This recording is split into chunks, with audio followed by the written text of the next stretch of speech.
चलिए अब शुरू करते हैं question number 5, exercise 7.2 class 10th। Statement क्या है?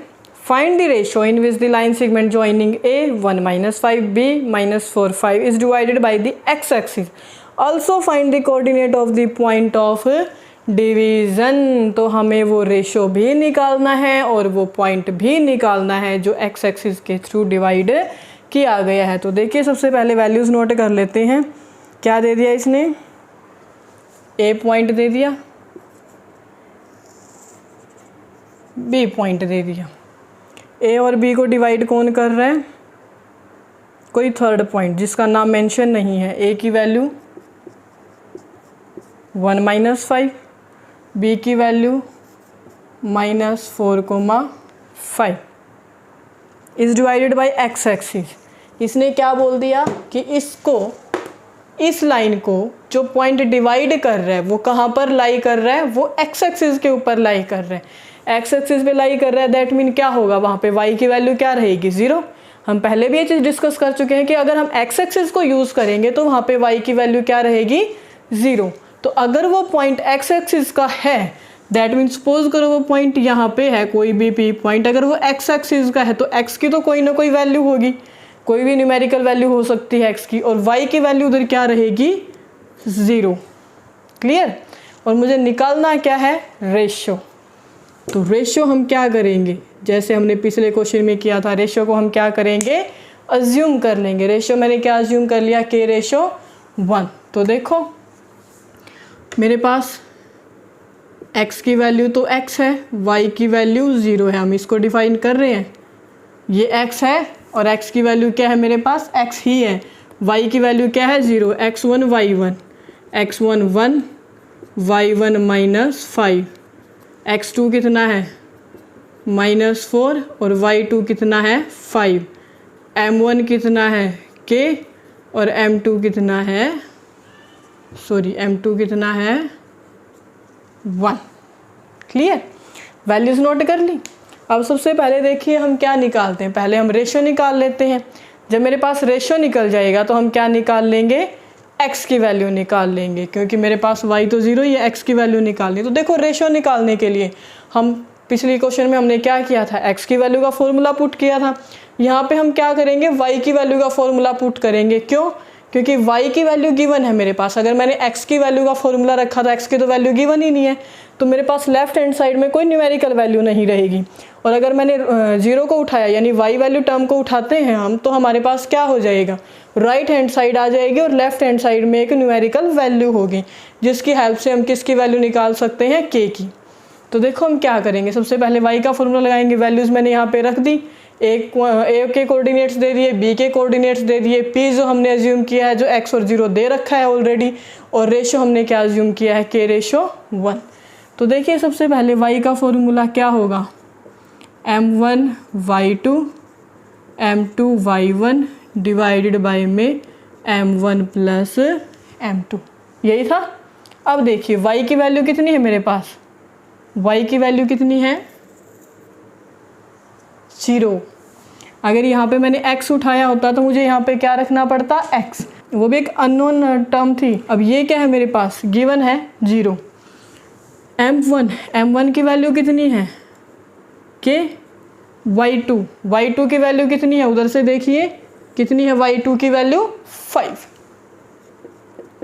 m2 की वैल्यू कितनी है? 1। m2 की वैल्यू कितनी है? 1। मल्टीप्लाई में y1 की वैल्यू कितनी है? -5 डिवाइडेड बाय में m1 plus m2 means k plus 1। हो गया। अब देखो क्रॉस मल्टीप्लिकेशन। अब मैंने क्या बताया था? 0 के डिवाइड में तो हम कोई भी नंबर रख सकते हैं, ठीक है, बट बाय डिफ़ॉल्ट क्या होता है? किसी भी नंबर के डिवाइड में 1 होता है। तो 0 बाय में 1। तो 0 के बाय में कभी भी 0 मत सोचिएगा, क्योंकि 0 किसी भी नंबर को डिवाइड नहीं कर सकता। अगर हम किसी भी नंबर को 0 से डिवाइड करेंगे तो वो नंबर अनडिफाइंड हो जाता है, जिसको हम इन्फिनिटी के नाम से डिनोट करते हैं, ठीक है। तो अब 0 के बाय में क्या है? 1 या कोई भी न्यूमेरिकल वैल्यू रख लीजिए, लेकिन बाय डिफ़ॉल्ट क्या रहेगा? 1। तो जीरो को मल्टीप्लाई किससे करेंगे, मैंने क्या बताया था, लेफ्ट हैंड साइड में ऊपर की टर्म उठाते हैं तो नीचे डिनोमिनेटर उठाएंगे राइट हैंड साइड का। जब जीरो को इन दोनों से मल्टीप्लाई करेंगे तो क्या हो जाएगा, ओब्वियसली क्या होगा, ज़ीरो। अब 1 को इन सब से मल्टीप्लाई करते हैं तो क्या हो जाएगा, 1 को जब किसी भी नंबर से मल्टीप्लाई करेंगे तो वो नंबर एज इट इज़ आता है, कोई फ़र्क नहीं पड़ेगा। तो यानी कि ऊपर जो नंबर है मेरा वो एज इट इज़ आ जाएगा। 5 को k से मल्टीप्लाई किया, क्या आ गया 5k, -5 को 1 से मल्टीप्लाई किया, कितना आ गया -5। 1 से मल्टीप्लाई करेंगे कोई फ़र्क नहीं पड़ेगा, एज इट इज़। -5 है, इस तरफ लेके आ जाते हैं तो यहाँ पे क्या है 5 इसके साथ सब्ट्रैक्ट हो रहा है, इधर आएगा तो क्या हो जाएगा, प्लस का हो जाएगा। तो 0 + 5 = 5k। 0 और 5 को जोड़ेंगे 5।